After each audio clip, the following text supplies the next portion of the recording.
अभी मैं बेटी के गीत गाने जा रही हूँ। वीडियो को लाइक कीजिएगा, चैनल को सब्सक्राइब कीजिएगा। साकर तोहर गलिया जी पापा, साकर घर के दुआर। साकर तोहर गलिया जी पापा, साकर घर के दुआर।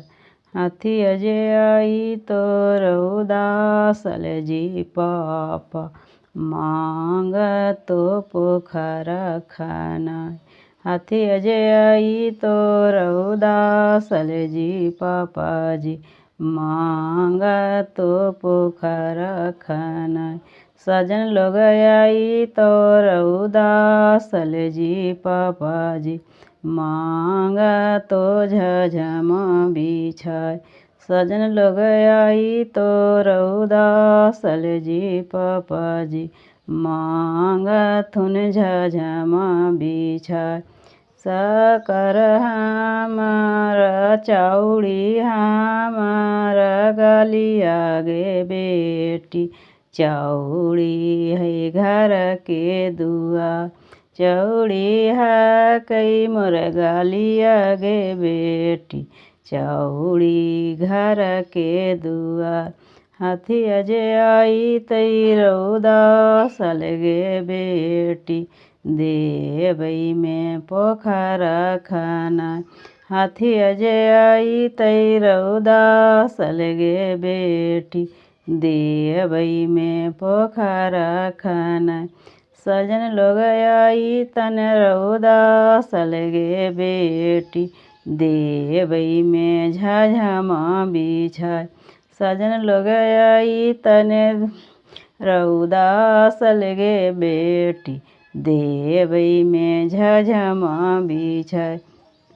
किया जमुना खर खैलहु जी पापा जी, किया के कैलहु सिंगार।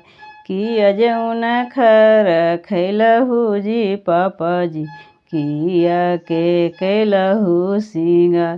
किन खैसन गौरी हारल जी पापा जी, साजन छेकले दुआर। किन खैसन गौरी हारल जी पापा जी, साजन छेकले दुआर।